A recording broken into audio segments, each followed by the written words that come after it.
अस्सलाम वालेकुम प्यारे दोस्तों, मैं एहसान हूँ और आप देख रहे हैं Gondal electronic and solar city. दोस्तों, आपकी स्क्रीन के ऊपर आज जो फॉल्ट है जिसको हम डिस्कस करने जा रहे हैं OL2 का है। कल हमने जो फॉल्ट डिस्कस किया था वो था जनाब OL1। वो आपने तफसील देखी थी ओवरलोड के हवाले से। मोटर यानी कि ये वाला जो है ये है मोटर के हवाले से कि मोटर ओवरलोड है, ठीक है। और OL2 जो है, OL2 का मतलब है कि आपका जो इन्वर्टर है ये ओवरलोड हो रहा है, ठीक है जी। इसकी उसने तीन रीजनिंग बताई हैं, चार मोटी मोटी मैं आपको बता देता हूँ, ठीक है जी।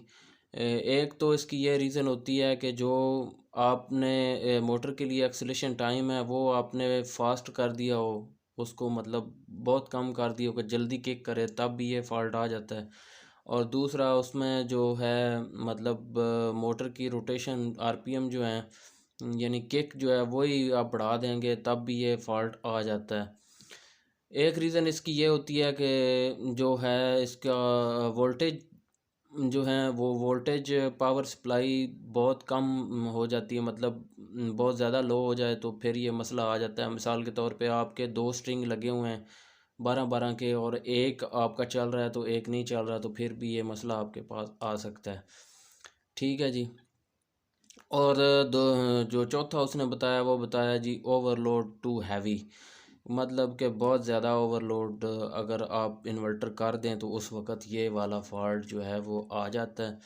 तो इसका जो सलूशन है वो मैं आपको बता देता हूँ। सलूशन ये है कि पहले सबसे पहले मैं हर वीडियो में ये कहता हूँ कि आप इन्वर्टर हमेशा अपने लोड से ज़्यादा लगाया करें, बड़ा लगाया करें, आपको इन मसाइल का सामना ही नहीं करना पड़ेगा, ठीक है। उसके बाद अगर ये मसला आता है तो वो मसला इस वजह से भी आ सकता है कि आपकी जो मोटर है वो बहुत ज़्यादा एम्पेयर ले रही हो और आपके इन्वर्टर में जितने आपने एम्पेयर बताए हुए हैं, जो इसकी एक लिमिट है, जो इसकी हद है, वो उससे क्रॉस कर जाए, तजावज़ कर जाए, तब ये फॉल्ट आता है। तो वो आपने जाके इसकी जो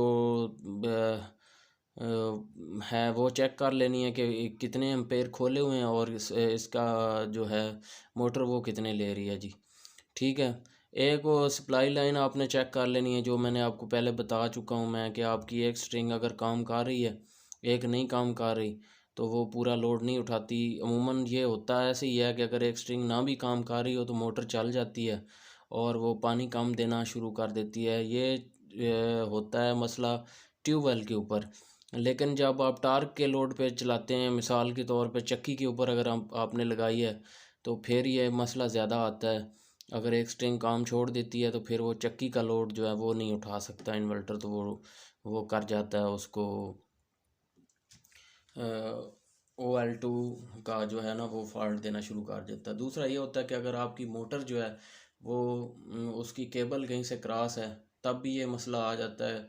गर्म होती है जब कि कुछ देर के लिए चल जाता है, फिर जब गर्म होता है तार गर्म हो तो वो आपस में हीटिंग प्रोसीजर में आके वो करना शुरू कर देती है। दूसरी एक और चीज़ है, वो आपने ख़ास ख्याल रखना है, इसमें पानी चला जाए आपकी मोटर के अंदर, मोटर ज़्यादा गर्म होना शुरू हो जाए, यानी जिस तरह क्रॉस हो जाती है, तो तब भी ज़्यादातर तो OC1 का फॉल्ट आता है। लेकिन ये मतलब इस तरीके से क्रॉस ना हो कि पता चले कि मतलब उसकी मज़ामत इस हद तक ना बढ़े, रेजिस्टेंस जो है वो इस हद तक ना बढ़े, लेकिन वो पानी की नमी की वजह से गर्म ज़रूर हो रही हो और वो अपने एम्पेयर ऊपर ले जाए तो ओवर ये इन्वर्टर जो है ये चला जाता है, फिर ओवरलोड हो जाता है। यानी ये है ओवरलोड के हवाले से इन्वर्टर हमेशा जो है आप बड़ा लगाएं, अपने लोड से बड़ा लगाएंगे तो आपके लिए मसाइल नहीं होंगे।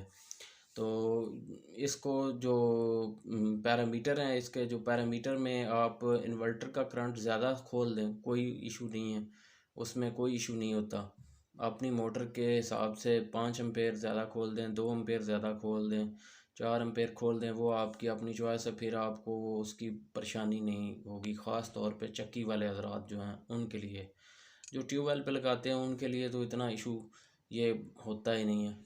मैं उम्मीद करता हूँ कि आपको ये मेरी वीडियो समझ में आ गई होगी अगर आपका कोई सवाल है तो आप कमेंट्स बॉक्स में लिख सकते हैं, व्हाट्सएप नंबर पे लिख सकते हैं। वीडियो अच्छी लगी तो इसे लाइक ज़रूर करें, शेयर भी करें। वीडियो देखने के लिए शुक्रिया। अल्लाह हाफिज़।